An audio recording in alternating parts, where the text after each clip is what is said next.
झूमर जला बेटा, झूमर भी जला, बीच वाला जला, पंखा बंद कर। चलो इधर हाँ उसको बीच का पंखा बंद कर दीजिए ना। आम से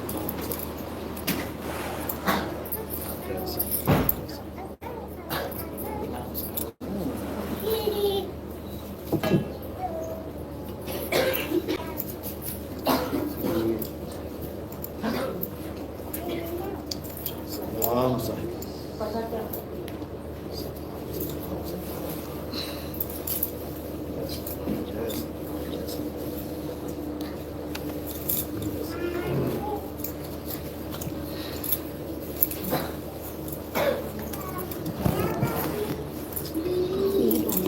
ये भी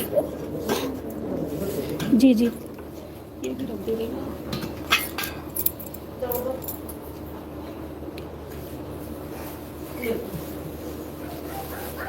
तो पहले आरती करनी है क्या? हाँ अभी आरती।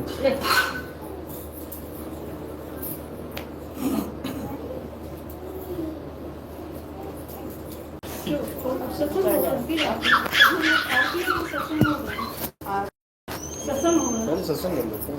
हाँ थोड़ा सा बोल दीजिए। चलो बैठ जाओ साहब, बैठ जाओ बैठ जाओ बैठ और क्या? माइक ध्यान छोटा वाला अपना। जाओ। है क्या? हाँ क्यों परेशान करते भाई? चलो अब लाइट चल रहा है, उधर बैठो। जो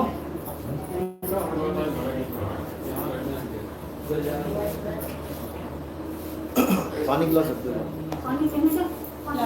बोलिए परमपिता परमात्मा की सदगुरु बंदी छोड़ कबीर साहिब की, सभी संतों की, सभी भक्तों की, सदगुरु मदनपति साहिब की, दीवान जौहरपति साहिब की, सदगुरु राम सेवक साहिब की,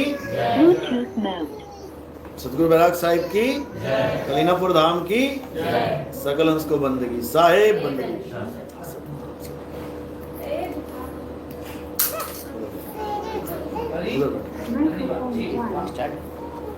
साहिब बंदगी सतनाम, साहिब बंदगी सतनाम, साहिब बंदगी सतनाम। तो आज कानपुर में परमपिता परमात्मा की मूल ज्ञान का प्रचार हो रहा है। बहुत सारे महान जीवों के जो आज इस सत्संग में शामिल हुए हैं, क्योंकि मालिक की कृपा होती है तभी सत्संग मिलता है, अन्यथा नहीं मिलता। तो आज हम उस मूल ज्ञान को समझेंगे जिसको बताने के लिए कबीर साहब अविगत से चल के आते हैं। ये जीव जन्मों जन्मों से 84 में धक्के खा रहा है और माया इसको बार बार गर्भ योनि में डाल रही है। इस सारे खेल का अंत करने के लिए सदगुरु कबीर साहब इस धरातल पे आते हैं। सारे संसार है संतों अविगत से चला आया, कोई मेरा भेद मर्म ना पाया। नाम लीना गर्भ बसेरा, बालक होए दिखलाया, संतों अविगत से चला आया। सारे समझा रहे कि मैं अविगत से चल के आया हूं। अविगत यानी जहां कोई पहुंच ना सकता, जहां किसी की गम ना हो, अविगत जहां किसी की गति ना पहुंच सके, यानी वो स्थान जिसके बारे में हम जानते तक नहीं, भूल चुके हैं। कहते हैं मैं वहां से आ रहा हूं और तुम्हें समझाने के लिए, तुम्हें चेताने के लिए एक शरीर धारण करके गुरु रूप में आ रहा हूं। सारे कहते हैं धर्मदास जी की वाणी, संत रूप में आए साहिब, संत रूप में आए, जीव चेताने आए साहिब, जीव चेताने आए। कि संत के रूप में वो कबीर साहब बड़े बड़े संतों को मिले, नानक साहब को मिले, रविदास जी महाराज को मिले, मीराबाई को मिले, पलटू जी को मिले, नावा जी को मिले, घासीदास जी को मिले, घीसा दास जी को मिले, गरीदास जी को मिले, नाभा को मिले, संत नामदेव जी को मिले, संत ज्ञानेश्वर जी को मिले, मुक्ताबाई को मिले और बहुत से संतों को, मोहम्मद साहब को मिले। रूमी का आप इतिहास पढ़ेंगे तब जान पाएंगे कैसे मालिक की दया हुई वहां पर। तो ये सब कबीर साहब का ही खेल है। कबीर साहब ही वो शख्स हैं जो सारे संसार को ज्ञान देते हैं, सारे संसार। वो ये नहीं देखते कौन इटली में, जापान में, जर्मनी में, फ्रांस में, हर जगह वो ज्ञान देने आते हैं, समझाते हैं। तो इसी प्रकार भारत में भी आए, भारतवर्ष में काशी में आए, लहरखाड़ा तालाब था, उसके ऊपर कमल के फूल पे प्रकट हुए।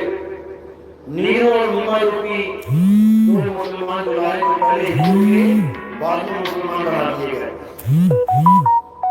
उनको तालाब पे मिले, वो उठा के लेके चले गए, बच्चा बना के उनको, क्योंकि उनकी कोई औलाद नहीं थी, उन्होंने कबीर साहब को अपना लिया। तो कहते हैं कि मात पिता मेरे कुछ नहीं, ना मेरे घर दासी, जुल्हे का सुत आन कहाया, जगत करे मेरी हासी। कि मेरे कोई माँ बाप नहीं है भाई, और ये जो दुनिया मान रही है नीरू नीमा मेरे माँ बाप हैं, ये बिल्कुल उसी तरह मेरे माँ बाप हैं जैसे यशोदा का नंदलाला। यशोदा का नंदलाला कौन कह रहा है? कृष्ण जी। लेकिन क्या यशोदा उसकी माँ थी? उसकी माँ देवकी थी। तो इसी प्रकार मेरे माँ बाप तो कहला रहे हैं ये लोग, लेकिन ये मेरे माँ बाप है नहीं। मुझे इन्होंने तालाब पे प्राप्त किया। तो कबीर साहब ने लीला बचपन से शुरू कर दी। माँ उठा के ले गई, घर पे कुछ नहीं खाया, कुछ भी नहीं, हफ्ता दो हफ्ता बीत गया, कुछ नहीं खाया। माँ परेशान हो गई कि बच्चा कुछ खा ही नहीं, मरना जाएगा। क्यों? दुनियावी बच्चे तो खा के जिंदा रहते हैं, दूध पी के जिंदा रहते हैं, तो ये कुछ खा लिया मर जाएगा। ये परेशान रहने लग गई, वैद्य को दिखाने लग गई। तो कबीर साहब ने देखा कि भाई ये तो ऐसे चिंता में घिर गई, चलो लीला कर देते खाने पीने। तो कुंवारी गाय का दूध बछिया का, कबीर साहब कहते हैं कि वहां पर हमने ग्रहण किया, ग्रहण नहीं किया, दिखावा किया। कहने में आ रहा ग्रहण किया, लेकिन ग्रहण नहीं किया। क्यों? क्योंकि पानी से पैदा नहीं, श्वासा नहीं शरीर, और कुछ आहार करते नहीं। वाह को नाम कबीर। कहते हैं हमने कुछ ग्रहण नहीं किया, लेकिन लीला करनी पड़ी, दिखाना पड़ा कि हम दूध पी रहे हैं। मां खुश हो गई कि चलो मेरे बच्चे ने दूध पी लिया। तो कहने का मतलब कि ये पंच भौतिक शरीर उनका नहीं था। पंच भौतिक शरीर को खाने पीने की जरूरत पड़ती है अपने 5 तत्व बचाने के लिए। जो तेज पुंज की देह धर आए, काया कबीर कहाए, तेज पुंज यानी प्रकाश की देह। अब कई सोचेंगे प्रकाश की भी कोई देह होती है? बिल्कुल होती है। जैसे आप देखोगे इंद्रधनुष, बरसात में देखा ना, 7 कलर का इंद्रधनुष बन जाता है। वो क्या है? वो तुम्हें देह तो दिखाई दे रही है, शरीर दिख रहा है वहां पे 7 रंगों का, लेकिन कोई कहे कि मैं जाके पकड़ लूं, बांध के ले आऊं जमीन पे, तो नहीं ला सकते उसको। इसी प्रकार हमारी तुम्हारी तरह कबीर साहब दिखने में तो आ रहे थे, लेकिन वो थे नहीं। इसको समझना पड़ेगा। तो यही लीला कबीर साहब ने काशी में करी। उसके बाद उन्होंने जब मूल ज्ञान का प्रचार शुरू किया 5 साल की उम्र में, तब खलबली मच गई। सब कहने लगे ये कौन सा ज्ञान है भाई? ये तो ब्रह्मा विष्णु महेश जी की पूजा को भी मना कर रहा है, ये तो मंदिर जाने को भी मना कर रहा है, ये तो पत्थर पूजने को मना कर रहा है, ये मस्जिद वालों को भी कह रहा है मस्जिद में जाने की जरूरत नहीं है। ये कौन सा ज्ञान लेके आ गया ये 5 साल का बच्चा? और ज्ञान ऐसा सुना रहा है कि कोई काट नहीं पा रहा है। जब कोई ज्ञान नहीं काट पाता है तो क्या पीछे पड़ जाता है? फालतू की चीजों। जब कबीर साहब का ज्ञान, अकट ज्ञान रखा उन्होंने, और लोग उसको काट नहीं पाए, तो क्या पीछे पड़ गए उसके? गुरु बता, गुरु बता अपना, गुरु प्रणाली बता अपनी। समझो, जब कोई ज्ञान नहीं काट पाएगा आपका तो गुरु प्रणाली के पीछे पड़ जाएगा कि अपना गुरु बता कौन है। तो ऐसे लोग ज्ञानी पुरुष नहीं कहलाते, ये निकम्मे पुरुष कहलाते हैं, ये अज्ञानी पुरुष कहलाते हैं, मूर्ख कहलाते हैं। ये वो लोग हैं जो आम कहते हैं हम नहीं खाएंगे, पेड़ बता। कहते ना आम खा, पेड़ की गिनती क्या कर रहा है। ये वो लोग हैं जो पेड़ गिनने में विश्वास रखते हैं, आम खाने में नहीं। जो ज्ञान कबीर साहब समझा रहे हैं उस ज्ञान के आगे उनका ज्ञान कट जा रहा है। तो कबीर साहब के पीछे पड़े तो गुरु बता, गुरु बता। अरे उसको गुरु की क्या जरूरत है? जब उसके पास ज्ञान पूर्ण है उसको गुरु की जरूरत क्या है? लेकिन ऐसे मूर्खों के लिए कबीर साहब को एक गुरु धारण करना पड़ेगा। कौन सा गुरु धारण किया? रामानंद जी, बहुत बड़े ज्ञानी थे क्या? पत्थर पूजा करते थे, वेद पुराण बांटते थे, ब्राह्मण थे। तो कबीर साहब को क्या उनकी जरूरत थी क्या? कबीर साहब क्या पत्थर पूजने वाले को गुरु बनाएंगे? जबकि वो खुद कह रहे हैं पाथर पूजे हरि मिले तो मैं पूजू पहाड़। जब वो पत्थर का खंडन कर रहे हैं तो गुरु ऐसा क्यों बना लिया जो पत्थर की पूजा कर रहा है? इन मूर्खों की वजह से, जो गुरु प्रणाली के पीछे पड़ जाते हैं, जो ज्ञान को नहीं समझते। और ऐसे मूर्खों को पूछो ना तुझे मुक्ति चाहिए कि गुरु प्रणाली, तो कहते हैं हमें मुक्ति नहीं चाहिए, तू गुरु प्रणाली बता। ये अपनी आप बीती बता रहा हूं मैं। कबीर साहब की आप बीती तो थी, ये नितिन दास की भी आप बीती है। लोग ज्ञान नहीं समझ रहे, लोग कह रहे तो गुरु प्रणाली बता। अरे गुरु प्रणाली के बिना थोड़ी साधु हो गए। गुरु प्रणाली तो है लेकिन तुम ज्ञान से मतलब रखो। सारे कह रहे हैं एक डाल दो पंछी बैठे, एक गुरु एक चेला, और गुरु की करनी गुरु भरेगा, चेले की करनी चेला, तो उड़ जा हंस अकेला। बताओ, कबीर साहब कह रहे ठीक है गुरु जो है ठीक है अपनी जगह, तू ज्ञान से मतलब रख। तुझे ज्ञान क्या दिया जा रहा है? गुरु प्रणाली की भारी बोली जा रही है। अगर तुम इस दुनिया में आए हो तो तुम्हारा बाप भी आया है, तुम्हारा दादा भी आया है, तुम्हारा परदादा भी आया, तुम्हारा लकड़ दादा भी आया, अकड़ दादा भी आया, सारे आए। तुम प्रणाली खत्म कर ही नहीं सकते, वरना तुम कहां बीच में टपक जाओगे। तो वो तो है ही है, लेकिन प्रणाली से कभी मुक्ति हुई है? अगर प्रणाली से मुक्ति होगी तो कबीर साहब का गुरु ही अज्ञानी है। जब गुरु अज्ञानी है तो चेला ज्ञानी कैसे हो जाएगा? तो ये मूर्खों का काम है जो गुरु प्रणाली के पीछे पड़ते हैं।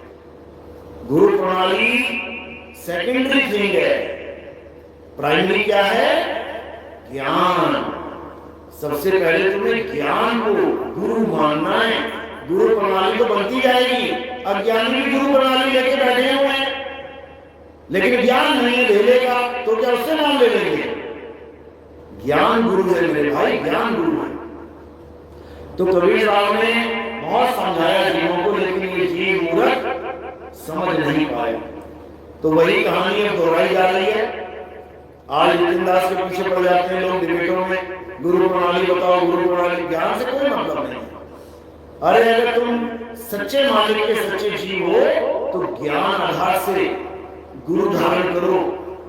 ये वंशवाद में तो कितने चेले ऐसे हैं गुरु को जहर दे के बैठे हुए हैं, गुरु को जहर दे के गद्दी में बैठ गए, अपना नाम लिखवा दिया कि इसके बाद मैं महंत हूं। उससे नाम लेके मुक्ति होगी तुम्हारी, उससे नाम लेना।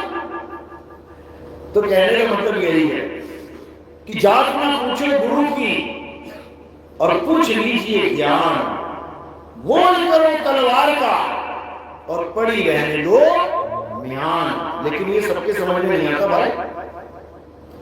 तो ये लीला जब कबीर साहब कर रहे थे तो उन्हें एक गुरु की जरूरत पड़ गई। क्यों? क्योंकि मूर्खों से पाला पड़ गया था। उन मूर्खों का मुंह बंद करने के लिए उन्होंने एक गुरु धारण कर लिया जिसको रामानंद जी कहते हैं। रामानंद जी से ज्ञान नहीं लिया उन्होंने, रामानंद जी को समझाने लगे। रामानंद जी ने एक दिन ठाकुर जी और उनकी पूरी फैमिली सौंप दी उनको, कबीर साहब को जाओ गंगा स्नान करवा के लेके आओ। सुबह सुबह पूजा का टाइम था, बनारस में गंगा स्नान कराने ले गए। सुबह से दोपहर हो गई, दोपहर से शाम हो गई, शाम से रात हो गई, कबीर साहब वापस ही नहीं गए। अब गुरु परेशान कि कहाँ चला गया कबीर, कहाँ चला गया। ढूंढते ढूंढते ढूंढते ढूंढते गंगा के किनारे आ गए। कहते अरे कबीर तुझे कहा था भगवान को स्नान करा के ले गया, तू यहाँ बैठा है। कहते मैं स्नान नहीं करवा रहा हूँ। कहाँ है प्रभु? अरे कहाँ है प्रभु, दिख क्यों नहीं है? कह रहे सुबह डाला था बड़ी गंगा में कि स्नान करके बाहर आ जाना, पूजा करनी आपकी, अभी तक नहीं निकले गंगा से, मैं क्या करूं? उन्होंने क्या किया, सारी मूर्तियां उठा के गंगा में बैठ गई। सारे भगवानों को गंगा में स्नान करा दिया। अब आस लगा के बैठ गए कि वो आएंगे तब हम जाएंगे, ना वो आए और ना वो पहुंच पाए। तो कहने का मतलब अज्ञानता को जड़ से उखाड़ते हैं कबीर साहब। वो सिर पे हाथ रख के बैठ गए, गुरु जी कैसा चीला मिल गया भाई, ये तो भगवान को डुबो दिया इसने गंगा नदी में।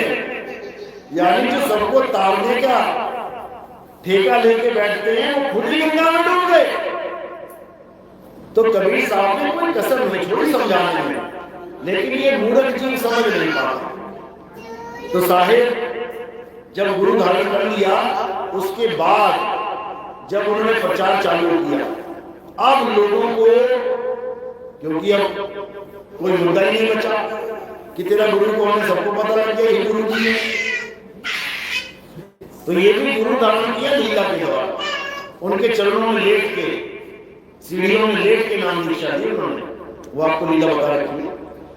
तो यही लीला जब प्रसिद्ध हो गई, जब उनका ज्ञान हर जगह प्रसिद्ध हो गया, तो लोग उनके शिष्य बनने लगे। 64 लाख चेले बनाए उस समय, 64 लाख। इतने चेले बन गए, इतने चेले बन गए कि हर जगह कबीर कबीर होने लग गई। तो क्या हुआ, तो पंडितों और काजियों को दिक्कत होने लग गई कि यार जिसको देखो कबीर कबीर कर रहा है, जिसको देखो कबीर कबीर कर रहा है, और ये कबीर ने पता नहीं कौन सा धर्म चला दिया। कहता है ना तुम हिंदू ना तुम मुसलमान। कबीर से भी कोई पूछे बाबा जी आप हिंदू हो कि मुसलमान, दो ही थे तब, ईसाई तो आए नहीं थे भारत में, और ना ही कोई यहूदी था भारत में, दो ही थे, हिंदू और तुर्क। तो जब कबीर साहब से पूछा जाता है कि आप मंदिर नहीं जाते, आप मस्जिद नहीं जाते, तो आपका धर्म क्या है?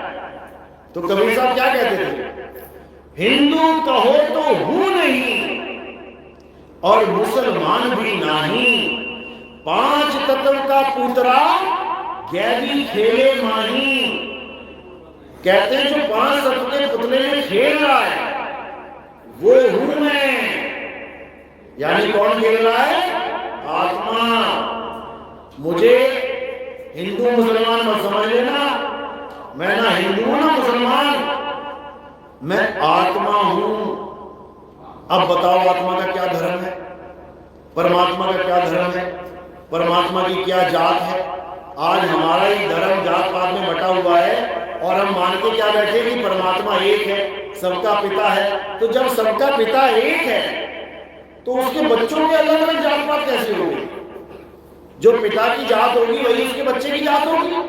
जब हम मान रहे हैं कि परमेश्वर ही सबका पिता है, एक परमेश्वर है जिसने हम सबको बनाया है, तो हम जात पात में कैसे बट गए? एक बाप के 4 बच्चे हैं तो क्या होगा? एक हिंदू एक मुसलमान एक सिख एक ईसाई हो जाएंगे, या एक ऊंचा एक नीचा एक ऐसा एक वैसा हो जाएगा? ऐसा नहीं होता। शर्मा जी के 4 बेटे हो गए तो शर्मा जी रहेंगे, वो वर्मा जी के 4 बेटे हो गए तो वर्मा रहेंगे। ये जात पात कहां से आ गई? तो ये सब 52 अक्षरों का खेल है। 52 अक्षरों के द्वारा ही ये सारी जात पात धर्म मजहब पंथ संप्रदाय ये सब बने पड़े। तो कबीर साहब ने 52 अक्षरों का जोरदार खंडन करते हुए जब प्रचार किया, तो जब 52 का खंडन किया तो जात पात का भी खंडन हो गया। हम वासी वा देश के जहां जात वर्ण कुल नहीं। क्यों नहीं है वहां जात वर्ण कुल? क्योंकि वहां 52 अक्षर नहीं है। कबीर साहब जहां से आए हैं वहां 52 अक्षर नहीं है, इसलिए वहां जात भी नहीं है, वर्ण भी नहीं है और कुल भी नहीं है। हम वासी व देश के जहां जात वर्ण कुल नहीं, शब्द मिलावा हो रहा, देह मिलावा नहीं, क्योंकि वहां देह भी नहीं है, वहां तो शब्द से मिलावा हो रहा है। और किसका मिलावा होगा शब्द से? सूरत का। सूरत और शब्द का मेल होगा। सूरत समाए शब्द में, वाको काल न खाए, और जाप मरे अजपा मरे, अनहद भी मर जाए। ये जितने गुरु बैठे हुए हैं, जाप अजपा अनहद का ज्ञान देने वाले, ये सब 3 लोक के पुजारी हैं। ये 3 लोक के मालिक काल भगवान को ढूंढते हैं। जितने भी तुम्हें जाप अजपा और अनहद कान में उंगलियां डाल के ये साधना लेते हैं, सब काल की ढूंढते हैं। गाओ तो करंट लग जाता है इनको। कबीर साहब कह रहे हैं जाप मरे अजपा मरे अनहद भी मर जाए। यानी अगर तुम्हें नकली शब्द मिल गया, जाप रूपी शब्द, अजपा जाप यानी कि सोहंग रूपी शब्द, अनहद नाद यानी कि 5 शब्द, अगर ये तुम्हें मिल गए, तुम्हारी श्रोता इनके साथ जुड़ गई, तो कहते हैं काल के मुंह में जाना पड़ेगा। और अगर श्रोता 7 शब्द से मिल गई, कहते हैं वाको काल न खाए, उसको काल नहीं खा सकता। नहीं तो काल किसी को नहीं छोड़ता। ये काल कौन है? अर्जुन ने देखा था काल को। अर्जुन के सामने जब विराट रूप खड़ा हो गया, बड़े बड़े दांत, बड़ी बड़ी आंखें चारों तरफ देख रही हैं, खुले, उसमें सब लोग उड़ते हुए जा रहे हैं। कौन लोग थे वो? तुम्हारा बाप, तुम्हारा दादा, तुम्हारा परदादा, तुम्हारा अपरदादा, लकड़दादा, पकड़दादा, सारे घुस गए उसके मुंह में। और तुम्हारे बीवी बच्चे, तुम्हारा पोता, अड़पोता, अकड़पोता, लकड़पोता, सब उसी मुंह में जाएंगे। वो सबको खाएगा। देख लो अध्याय 11 32वें श्लोक से पहले देख लो, 28, 29, 30, 31 पढ़ लो। क्या बोल रहे हैं कि तुम्हारे विकराल दांतों में, जाड़ों में यानी जबड़ों में लोग लटके हुए हैं, खून से लथपथ, और तुम उनको चाट रहे हो। जैसे शेर हिरण का शिकार करता है, खून से लथपथ हिरण हो जाता है, तो शेर क्या करता है? उसको चाटता है। यानी काल भगवान क्या कर रहा है? लाशों को चाट रहा है, सिर पकड़ पकड़ के चाट रहा है उसको। ये गीता में लिखा हुआ है, मैं नहीं बोल रहा अपने मुंह से, ये गीता का लिखा हुआ बोल रहा हूं मैं। जो इंसानों को पकड़ पकड़ के खा रहा है, चबा रहा है, चूड़ा बना रहा है, उनको चाट रहा है, वो परमात्मा तो नहीं हो सकता भाई। क्या परमात्मा ऐसा होता है कि लोगों के सिरों का चूड़ा बनाया कि कोई सड़क पे एक आदमी मिल जाए और वो एक आदमी को लेटा के उसको खा रहा हो, तुम्हारे रोए खड़े हो जाएंगे, हालत खराब हो जाएगी तुम्हारी। तुम उसको परमात्मा नहीं कहोगे, तुम कहोगे भगवान ने क्या दे दिया मैंने। अर्जुन की हालत खराब हो गई, थरथराने लग गया वो, कहता मैं इतना भयभीत हो गया कि मैं अपने आप में धीरज शांति नहीं रख पा रहा हूं। हालत खराब हो गई इसकी। पूछता है आप कौन हो? कृष्ण तो नहीं हो सकते, कृष्ण कब से लाशें चाटने लग गया, आप कौन हो? तब वो क्या बोला? मैं काल हूं। ये क्यों नहीं बोले मैं कृष्ण हूं? ये क्यों नहीं बोले मैं विष्णु हूं? ये क्यों नहीं बोले मैं शिव हूं या कुछ और हूं? मैं काल हूं। क्योंकि लोगों को पता ही नहीं है कि कृष्ण जी और काल में फर्क क्या है, शंकर जी और काल में फर्क क्या है, ब्रह्मा जी और काल में फर्क क्या है। काल के ही सारे रूप हैं, कोई एक आदमी नहीं खड़ा किया वहां सामने। अनंत आंखें, अनंत भुजाएं, इतने लोग खड़े हो गए, सब काल का ही रूप है। यही कबीर साहब ने समझाया देव निरंजन सकल शरीरा, तामे भ्रम भ्रम रहल कबीरा। यानी तुम शरीर में फंसे हुए जीव हो और जब तक तुम अपने आप को शरीर मान रहे हो, तुम ही काल बने बैठे हो, यहां पे तुम ही काल बने हुए हो। ये काया ही काल है, समझ लो। यानी जितने भी शरीरों में तुम दर्शन कर रहे हो, ये विश्व रूप है। ये वही लोग हैं जो अर्जुन के सामने एक साथ खड़े हो गए। निकलो जरा यहाँ पे कानपुर में मेन मार्केट में चले जाना, इतने लोग दिखेंगे तुम्हें, इतने लोग। ये विश्व रूप का दर्शन कर रहे हो तुम। यही लोग सामने खड़े हो गए सारे एक लाइन में, अर्जुन देख रहा है, ये कौन आ गया? तो ये विश्व रूप है। यानी विश्व में जितने भी रूप दिख रहे हैं तुमको, जितने भी रूप उसी के रूप हैं। हाथी में हाथी बन बैठा, चींटी में बना चींटी तू। वो चींटी भी है, हाथी भी है, वो कौवा भी है, शेर भी है, वो मछली भी है, वो कीड़े मकोड़े भी है, वो सब कुछ बना बैठा है।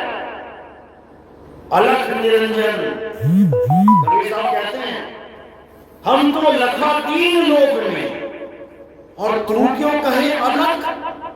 अपना नाम उसने क्या रखवा दिया? अलख निरंजन। साहिब कहते हैं हर जगह तू ही तो है, हर जगह तुझे देख रहा हूं। ये बैठा है, लड़की बना बैठा है, औरत बना बैठा है, आदमी बना बैठा है। तू अपना नाम अलग क्यों रख रहा है भाई? तेरे सिवा कुछ दिखाई नहीं रहा है यहाँ पे, ना जीव दिखाई दे रहा है, ना आत्मा दिख रही है। हर जगह तू ही दिख रहा है। तो यही कबीर साहब ने समझाया कि इस काल को पहचानो भाई। ये अच्छा और बुरा दोनों बन के बैठा है। ये काल ही राम और काल ही रावण बन के बैठा हुआ है। ये काल ही कृष्ण और काल ही कंस बन के बैठा हुआ है। गरीबदास जी महाराज की वाणी में तो ससुरा साला काल है, वो ससुरे साले को भी काल बना के बैठे हैं। अभी खोलूंगा मैं जो रामपाल जी का सत्संग तीसरा वाले आने वाला है ना, उसमें तुम्हें काल बताएंगे आखिर काल है क्या। क्योंकि काल के दूतों ने ही काल के नाम पे सबसे बड़ा जाल बुन रखा है। काल के दूतों ने ही काल भगवान का सबसे बड़ा धंधा खोल रखा है। ये सारा धंधा खत्म कर देंगे, देखते जाओ। तो यही काल है जो तुम्हें दिखाई दे गया, वो काल ही है, इतना समझ लो। और जो दिखता नहीं है लेकिन गुरु के सैन्य के द्वारा प्राप्त हो सकता है, वो दयाल है प्रगट पर दिखत नहीं, सतगुरु सैन सहारा हो। आवे न जावे जन्मे न मरे, सो निज पीर हमारा हो। हमारा पीर जन्मता और मरता नहीं है। ये सब जन्मते और मरते हैं कौन? माया के अवतार। ये माया के अवतार पैदा होते हैं, मर जाते हैं। 9 अवतार आए चले गए, 10वां अवतार भी अगर तुम देह मान लोगे वो भी आएगा चला जाएगा। लेकिन जो असली 10वां अवतार है वो परमात्मा का अवतार है। वो आने जाने से परे है। वो आवे न जावे जन्मे न मरे, सो निज पीर हमारा हो। उसका ज्ञान समझना है, उस आत्मदेव का ज्ञान समझना है, तब समझो कि तुम सच में उस निष्कलंक अवतार के दास बनोगे। नहीं तो तुम काया के दास बने रह जाओ। तो ये सब ज्ञान तब समझ में आता है जब कबीर साहब का मूल ज्ञान समझ में आने लग जाता है। इसको मूल ज्ञान कहते हैं। और बाकी जितना ज्ञान है इस संसार में उसको क्या कहते हैं? पवित्र ज्ञान।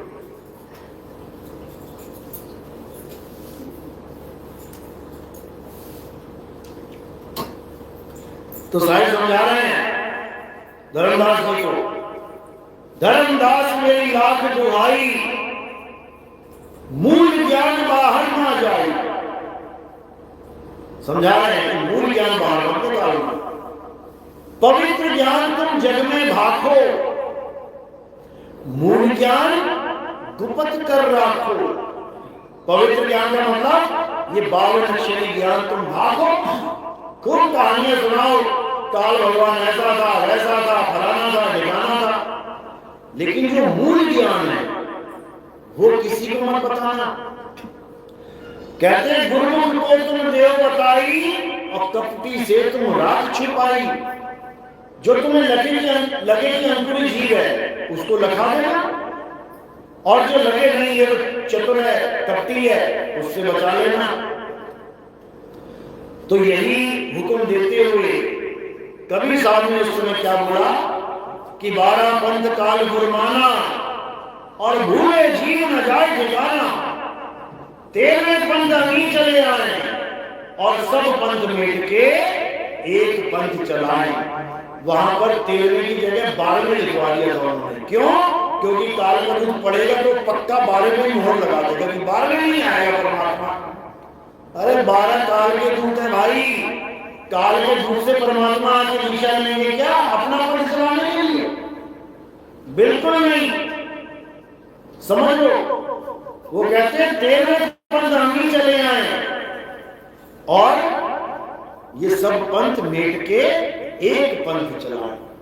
तो साहिब ने इशारे में सब बता दिया, लेकिन लोग नहीं समझ पाए, इसलिए लगे पड़े हैं। जहां जिसको समझ में आता है जुड़ जाते हैं। अच्छी बात है, जुड़ भी जाना चाहिए, क्योंकि जहां तुम्हें लगे किसी भी स्कूल में एडमिशन कराना अपने बच्चे को करा दो, कहीं भी करा दो, वो तो शुरुआत है। धीरे धीरे धीरे धीरे पहुंच जाएगा कॉलेज तक, और आगे डिग्री कॉलेज तक पहुंच जाएगा, और आगे एमबीबीएस कॉलेज तक पहुंच जाएगा, डॉक्टर बन जाएगा। अच्छी बात है। तो गुरु धारण करने में कोई दिक्कत नहीं है, लेकिन जो गुरु पशु बन जाते हैं, गुरु पशु, ये 84 में जाते हैं। सारे कह रहे हैं वेद पशु गुरु पशु और नारी पुरुष विचार, 13 नर के जाएंगे जब लग ससी दिलता। कहते हैं वेद पशु, जो वेदों को पढ़ने से सोचते हैं बहुत बड़ा ज्ञानी बन गया, आचार्य बन के बैठ जाते हैं, उनको क्या बोला? वेद पशु गुरु पशु, यानी कोई भी गुरु धारण कर लिया। अब कह रहे हैं भैया हमने तो गुरु बना लिया, अब हम नहीं छोड़ेंगे गुरु जी को, भले नरक में ले जाए। बोल भी देते हैं मुंह से, देखो भैया हमारे गुरु जी हैं, हमने धारण कर लिया, पति एक बनाया जाता है, खसम एक बनाया जाता है, अब वो नरक में भी ले जाएंगे तो हम जाने को तैयार हैं। ऐसे लोगों को क्या कहते हैं? गुरु पशु। कह रहे वेद पशु गुरु पशु नारी पुरुष विचार, जो अपने आप को नारी और पुरुष मानते हैं और पूजा भी नारी और पुरुष की करते हैं। नारी में किसकी पूजा करते हैं? जितनी देवियां हैं। पुरुष में किसकी पूजा करते हैं? जितने देवता हैं। कह रहे वेद पशु गुरु पशु नारी पुरुष विचार, 13 नर के जाएंगे जब लग ससी दिलता। यानी जब तक सूरज और चांद रहेगा यही जन्मते मरते रहेंगे, उनका कभी बेड़ा पार नहीं हो सकता। बेड़ा पार किसका होगा? जो नारी और पुरुष से परे उस नाम को जानेगा। नाम यानी अपनी आत्मा, अपनी आत्मा का स्वरूप, इसी को नाम कहते हैं। और स्वरूप हमारा सत्य है, इसलिए इसको सतनाम कहते हैं। सत्य नाम कोई नाम नहीं, ये है आपन रूप। और जो जाने इस भेद को पावे आप स्वरूप। कहते सत्य नाम कोई नाम नहीं है, कोई मंत्र वंत्र नहीं है कि जपने में लग गया ओम सोहम बना दिया सतनाम। ये झूठा सतनाम है, ये फर्जी सतनाम है, ये नकली सतनाम है, क्योंकि इस सतनाम से किसी की मुक्ति नहीं हो सकती। जो लोग सतनाम देते हैं वो खुद अपने मुंह से कहते हैं कि केवल ओम सोहम जपने से मुक्ति नहीं हो सकती। तो जब ओम सोहम से मुक्ति नहीं होगी तो सतनाम कहां से हो गया? ये क्योंकि कबीर सागर की पहली लाइन बता रही है, सत्य नाम है सार, बूझो संत विवेक करी, उतरो भवजल पार। उतार दिया ना भवजल पार, किसने? सतनाम ने। सतनाम ने भवजल पार उतार दिया। और ये अज्ञानी गुरु कहते हैं सतनाम से तुम पार नहीं हो सकते, तुम्हें आगे सार नाम भी चाहिए, सार शब्द भी चाहिए। इतना बड़ा झोल है, इतना बड़ा अज्ञान परोस दिया लोगों के सामने। वाणी कह रही है सत्य नाम है सार। सार शब्द कोई अलग नहीं है, सत्य नाम ही सार है। और सतनाम के अलावा बाकी सब असार है। वाणी में लिखा है, बाकी झूठ झूठ सब जाना, सत्य नाम को सत्य ही माना। बाकी नाम को मैं झूठ बोलता हूं। जितने भी नाम संसार में हैं सब झूठे हैं, केवल एक नाम सच्चा है, और वो क्या है? सतनाम सच्चा है। अरे सतगुरु सोई सतनाम बतावे, और बाकी गुरु कोई काम न आवे। तो सतगुरु कौन है? जो सतनाम बता दे। और ये लोग नकली सतनाम देके कहते हैं कि ये सतनाम से मुक्ति नहीं होगी। खुद ही बता रहे हैं कि हमारा सतनाम झूठा नाम है। जो सतनाम हम दे रहे हैं वो झूठा नाम है, तभी तो उससे मुक्ति नहीं हो रही। वाणी कह रही है सत्य नाम को सिमर के तर गए पतित अनेक। तर गए का मतलब क्या होता है? मर गए। तर गए का मतलब क्या होता है? मर गए। तर गए यानी तर गए, पार हो गए। किससे? असली सतनाम से। ये नकली सतनाम नहीं तारेगा किसी को, वो तो मारेगा। तो कह रहे हैं सत्य नाम को सिमर के, जप के नहीं, सिमर के। सिमरने का मतलब क्या होता है? स्मरण करना। स्मरण करने का मतलब होता है याद करना। याद करने का मतलब होता है जिस चीज को तुम भूल गए हो उसे याद करना। क्या भूल गए हो? घर का एड्रेस भूल गए क्या? क्या भूल गए? शक्ल भूल गए तुम्हें? अपना स्वरूप भूल गए। शक्ल को अपना स्वरूप मान लिया। ये मिट्टी का थोबड़ा जो 2 घूंसे मार के टेढ़ा हो जाएगा, उसको अपना रूप मान लिया। जो एसिड फेंक के भद्दा हो जाएगा, उसको अपना रूप मान लिया।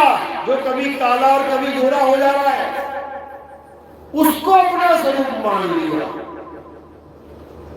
यही अज्ञान है। क्यों? क्योंकि अपने असली स्वरूप को भूल गए। अब कबीर साहब क्या कह रहे हैं कि तुम्हें तुम्हारा स्वरूप याद कराने वाला गुरु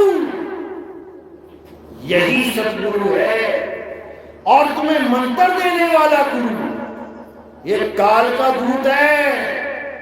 अरे गुरुआ तो घर घर फिरे, कौड़ी केर 50, और अपने रूप की खबर नहीं, और शिष्य करण की आस। कहते अपने स्वरूप का ज्ञान नहीं है, और चेले ढूंढने में लगा। मेरे 1 करोड़ चेले हुए, मेरे 2 करोड़ चेले हुए। ये चींटियां इकट्ठी कर रहा है अपने मरण के लिए, क्योंकि ये जितने चेले हैं ये सब चींटियां बन के खाएंगे उसको। अरे झूठा गुरु अजगर बना, 1,84 जाए, और सारी संगत चींटी बनी, तोड़ तोड़ के खाए। लग जाएगा पता? लग जाएगा पता? ना घोड़ा दूं ना मैदान दूं। तो यही समझा रहे हैं साहिब। अरे घर घर मंत्र देत फिरत हैं ये माया के अभिमाना, और गुरुआ सहित शिष्य सब बूढ़े, अंत काल पछताना, साधो देखो ये जग बौड़ाना। ये पागल होगी दुनिया। कहते हैं किस किस को समझाऊं, और यहां कुएं भाग पड़ी।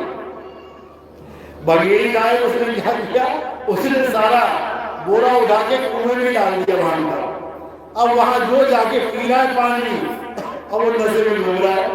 अब सारे हंस रहे हैं भांग पी के, कोई वहां लोटम लोट, कोई वहां लोटम लोट। यानी एक भी गांव में ऐसा पुरुष नहीं बचा जो बुद्धि विवेक लगा सके। ये कुएं भांग पड़ी, ये पूरे के पूरे गांव बिगाड़ दिए इन लोगों ने। साहिब समझा रहे हैं, गुरुआ गांव बिगाड़ा संतों, गुरुआ गांव बिगाड़ा, पूरा पूरा गांव बिगाड़ दिया इन लोगों ने। बताना था आत्मा का भेद, पुजवा दिए पत्थर, पूरा पूरा गांव पूज रहा है। बताना था आत्मज्ञान और पढ़ा दिया 52 अक्षरी ज्ञान। ये चालीसा, ये आरतियां, ये फलाना, ये ढिकाना, उसी में लगे पड़े हैं सारे, उसी में जंतर मंतर में उलझे पड़े हैं सारे। समझाना था आत्मा का दिव्य ज्ञान और पकड़ा दिया 52 अक्षरी मंत्र जंतर का ज्ञान। इससे नहीं होगा कल्याण। तो साहिब यही समझा रहे हैं, अरे तंत्र मंत्र सब झूठ है, इनमें न भर में कोई, और सार शब्द जाने बिना कागा हंस ना होए। कि बिना सार शब्द के तुम्हारा स्वरूप बदलने वाला नहीं है। कागा से हंसा स्वरूप ज्ञान है। पहले कागा स्वरूप में थे, अब हंसा स्वरूप में आ गए। यानी पहले काया को अपना स्वरूप मान बैठे थे, अब आत्मा को अपना स्वरूप जानेंगे। तो ये कब होगा मेरे भाई, जब आत्म ज्ञान तुम्हारे जीवन में आ जाए। ये मंत्र जंत्र का खेल नहीं है कि राधे राधे राधे राधे जप लो, राम राम राम जप लो, श्याम श्याम श्याम जप लो, अल्लाह अल्लाह वाहिगुरु वाहिगुरु गॉड गॉड जप लो। ये तो वो वाला काम हो गया। माँ पूछ रही है बेटा क्या खाएगा, बेटा कह रहा आज मुझे गोभी खानी है, तो माँ कह रही है बेटा गोभी गोभी जप लो। हाँ बेटा आज क्या खाएगा, आज बैंगन खाने हैं, बैंगन बैंगन जप लो। आज क्या खाना है, खीर खानी है, बेटा खीर खीर जप लो। मजाक बना दिया इन लोगों ने ज्ञान का, परमात्मा का, उसके नाम का। राम चाहिए राम राम कर ले, कृष्ण चाहिए कृष्ण कृष्ण कर ले, माता चाहिए माता माता कर ले। मजाक बना दिया इन लोगों ने भगवान का। कृष्ण जी समझा समझा के थक गए कि हे अर्जुन, अगर इस दुनिया में कुछ सत्य है, कहते ना एक तू सच्चा, तेरा नाम सच्चा, फिर तो दो सच हो गए। एक तू सच और तेरा नाम सच, फिर तो दो सच हो गए। दो सच नहीं है, क्योंकि तू ही तेरा नाम है। एक तू सच्चा, तेरा नाम सच्चा, एक ही बात है, क्योंकि तू और तेरा नाम एक ही है, दो नहीं है। लेकिन लोग समझ नहीं पा रहे हैं। वो भगवान को नाम समझ बैठे हैं। राम जी को पाना है, राम राम राम राम राम। कृष्ण जी को पाना है, हरे कृष्णा हरे कृष्णा हरे कृष्णा। कबीर जी को पाना है, सत कबीर सत कबीर सत कबीर। बेवकूफ बन गए तुम लोग। ये 52 अक्षर हैं, ये तब तक जप पाओगे जब तक जुबान है, जब तक जप पाओगे जब तक ये जीव है। जिस दिन कट गई उस दिन राम भी ना बोल पाओगे, तो क्या भगवान को प्राप्त नहीं कर सकते? फिर तो गूंगा कभी राम को पा ही नहीं सकता। और कबीर साहब ने तो ये कहा है कि जिसने पा लिया वो गूंगा ही हो जाता है। तो फिर तो इसलिए वो असली राम क्या है जिसे पाना है? आत्म राम। हे अर्जुन, जो अपनी आत्मा में रमण करते हैं, जो अपनी आत्मा में तृप्त हैं, जो अपनी आत्मा में संतुष्ट हैं, उनके लिए कोई धार्मिक कर्म कर्तव्य लागू ही नहीं होता। कहा गया ये अध्याय 3 17वां श्लोक यही समझा रहा है, लेकिन किसी को समझ में ही नहीं आ रहा है। क्यों? क्योंकि कुएं भांग पड़ी, ये भांग पी के लोटम लोट हो रहे हैं सारे। विवेकी पुरुष नहीं बचे दुनिया में, जो थोड़े बहुत हैं बस वही समझ पाएंगे नितिन दास क्या कह रहा है। बाकी के ऊपर से हवाई फायर हो रहे हैं, एक भी बात पल्ले नहीं पड़ रही होगी। लेकिन जो मालिक का विवेकी हंस है वो एक एक बात समझ रहा है कि नितिन दास क्या समझा रहा है, मेरे भले की समझा रहा है। नितिन दास क्या छुड़वा रहा है? अज्ञान छुड़वा रहा है। विवेकी पुरुष कभी मेरा विरोध नहीं करेगा, शरण में आएगा। और अविवेकी कबीर साहब का भी विरोध करता रहा और नितिन दास का भी विरोध करता रहेगा। उसकी किस्मत में यही है। तो साहिब समझा भी रहे हैं, जो मन संत सत्य शब्द दृढ़ाई और ताके संग सब रार बढ़ाई। जो मेरा सच्चा संत होगा, मेरे शब्द का डंका बजाएगा, सबसे ज्यादा अज्ञानी जीव उसी के पीछे लग जाएंगे। आज यूट्यूब खोलो और किसी बाबा की तुम्हें शक्ल बिगाड़ी हुई नहीं मिलेगी, किसी बाबा के जल्दी तुम्हें सिर पे सींग नहीं मिलेंगे, किसी बाबा के आगे 8-10 पोतले खुली नहीं मिलेंगी। ये सब नितिन दास के आगे खुल रहा है। सींग भी लगाए जा रहे हैं, 6 इंच की जीभ भी निकाल दी जा रही है और नचा भी दिया जा रहा है लड़कियों के साथ। ये नितिन दास के साथ ही मिलेगा तुम्हें। क्यों? क्योंकि यही सत्य को समझा रहा है। जो सत्य बोलेगा वो ऐसे ही बदनाम होगा। लेकिन हमें ये बदनामी बहुत प्यारी है, ये निंदा बहुत प्यारी है हमें। इससे हमें पता लगता है कि हमारी तरक्की कितनी हो रही है। इससे हमें पता लगता है कि हमारा ज्ञान कितना फैल रहा है। इससे हमें पता लगता है कि सामने वाले के खेलने में कितनी हलचल मची हुई है। जो उनका कुछ बिगाड़ ही नहीं पा रहा है, क्या उसकी फोटो बिगाड़ेगा वो? कभी नहीं। जो उनकी जड़ें हिला रहा है उसको बदनाम करने में लगेंगे सारे। लेकिन हमें उसकी परवाह नहीं। निंदो निंदो मोको लोग निंदो और निंदा जन को बहुत प्यारी। निंदा बाप निंदा महतारी।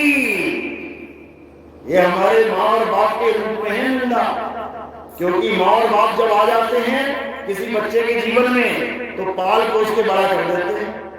और जब निंदा आ जाती है किसी के जीवन में तो वो आसमानों को छूता फिर जाता है। जिसकी निंदा ही नहीं हुई उसकी चिंता कौन करेगा? जिसकी निंदा होगी चिंतन उसी का होगा। जिसकी फोटो बिगड़ी में देखेंगे लोग यूट्यूब पे, अरे यार बड़ी बेइज्जती कर रखी है इस बाबा की, कौन है ये? फिर क्या करेंगे लोग? फिर सर्च मारेंगे कौन है ये नितिन दास, ये क्या बता रहा है? रामपाल के चेले को हाथ धो के पीछे पड़ गए इसके। और जब वो सुनेंगे फिर चाहे वो किसी धर्म के हों, फिर चाहे वो किसी मजहब के हों, फिर वो चाहे किसी भी गुरु के चेले क्यों ना हो, उनके दिलो दिमाग में एक ही ज्ञान घर कर जाएगा कि अपने सत्य स्वरूप को पाना है। अरे ना कहीं आना ना कहीं जाना, आपे में आप समाना। और जब ये ज्ञान समझ में आ गया तो मुक्ति पैर दबाएगी तुम्हारे। मुक्ति चरणों की दासी हो जाएगी। ऐसा हो जाएगा। चलो, तो मालिक की मौज है, मालिक की कृपा है। ऐसे ही प्रचार बढ़ता चले, लोग जागते चले, जीवों का कल्याण होता चले।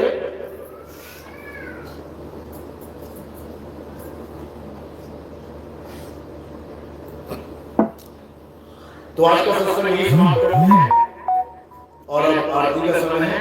आरती कैसे करते हैं हमारे यहाँ? थोड़े से फूल उठा के सिर के ऊपर रख दिए जाते हैं। सिर के ऊपर क्यों रखते हैं? क्योंकि पैर के अंगूठे से लेके सिर की चोटी तक ये क्या दिख रहा है? नाशवान शरीर। हमारे यहाँ नाशवान शरीर की पूजा नहीं होती, हमारे यहाँ आत्मा की पूजा होती है। इस कार को चलाने वाला जो आत्मदेव है, ये उसकी पूजा होती है। हमारे यहां जड़ वस्तुओं की पूजा नहीं होती, पत्थर की, फोटो की, कैलेंडर की पूजा नहीं होती है। और जो कबीरपंथी फोटो, कैलेंडर, पत्थर पूजता है वो घोर अज्ञानी है। कबीर साहब इसी का खंडन करते हैं। पाथर पूजे हरि मिले तो मैं पूजू पहाड़, यही समझाया गया, लेकिन नहीं समझ पाते लोग। तो सिर के ऊपर फूल रखना है और कोई प्रचार प्रसार में योगदान करना चाहता है, कोई बंधन नहीं है, तो वो केवल चरणों में रखना है। उससे क्या होता है, हमारे प्रोग्राम टीवी में आते हैं। क्यों आते हैं? क्योंकि जहां तक मैं नहीं पहुंच सकता वहां टीवी के सिग्नल पहुंच जाते हैं। घर घर तक मैं नहीं पहुंच सकता, लेकिन घर घर तक टीवी के सिग्नल पहुंच जाते हैं। बहुत से लोग जो यूट्यूब चलाते हैं और बहुत से ऐसे लोग हैं जो यूट्यूब को जानते तक नहीं। उन लोगों तक कैसे प्रचार पहुंचेगा? यूट्यूब वाले तो कभी ना कभी मिल जाएंगे, कोई बात नहीं। जो बाबा कभी मोबाइल चलाएगा ही नहीं, कीपैड वाला मोबाइल रखा है। आज मुझे फोन आते हैं, कई फोन आते हैं कि आपका टीवी में हमने प्रोग्राम देखा, छोटा सा प्रोग्राम आया था, लेकिन उस पर आपने जो बात बोली दिल में घर कर गई और आपके नंबर लगे थे, हमने जल्दी जल्दी नोट कर लिए।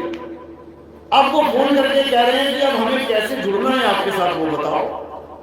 तो उन लोगों को किसी भी भगत का नंबर जो उस शहर का दे दिया जाता है और भगत के साथ उसकी बातें शुरू हो जाती हैं, सत्संग शुरू हो जाता है। धीरे धीरे धीरे उसको समझ में आ जाता है और जहां हमारा प्रोग्राम होता है वो नाम दीक्षा ले लेता है। इसलिए हम टीवी में प्रोग्राम करते हैं। अब मेरे मामा का लड़का तो बैठा नहीं है वहां पे, जो कहे कोई बात नहीं भैया फ्री में कर दूंगा, तो वहां लाखों रुपए लगते हैं। वो कहां से आएंगे? अब मैंने तो बिजनेस तो खोलने रखा भाई कि लाखों करोड़ कमा रहे हैं। जनता का पैसा जनता नहीं लगा देगा, ये हमारा उद्देश्य है, सेवा लेने का। नहीं तो हमें सेवा लेने की कोई जरूरत नहीं, हमें किसी के पैसे की जरूरत नहीं है। अपनी मेहनत की कमाई खाते हैं और उसी में जीते हैं। तो सेवा अगर हम लेते हैं तो किसके लिए? उन लोगों के लिए जो बेचारे मोबाइल से बहुत दूर है। तो मालिक टीवी चैनल के द्वारा अपनी आवाज पहुंचा देता है और उस सोए हुए हंस को जगा देता है। तो इसलिए ये भी बहुत जरूरी है। कोई लाभ कहता रहे नितिन दास सेवा मांगता है, सेवा मांगता भैया, परमार्थ के कारण सेवा मांग सकते हैं। अपने लिए एक पैसा नहीं मांगते, अपने लिए कोई नहीं मांग सकते, क्योंकि अपने लिए मांगेंगे तो भैया उधारी में आ जाएंगे, देना पड़ेगा। जनता के लिए मांग रहे, जनता का पैसा जनता में चला गया, कल्याण हो गया, बात खत्म हो। चलो तो आरती का समय है। बोलिए परम पिता परमात्मा की, सतगुरु बंदी छोड़ कबीर साहेब की, सभी संतों की, सभी भक्तों की, आज के आनंद की, सकल हंसको बंदी साहेब बंदी सतनाम सतनाम। सतगुरु नितिन साहेब की जय, सतगुरु कबीर साहेब की जय।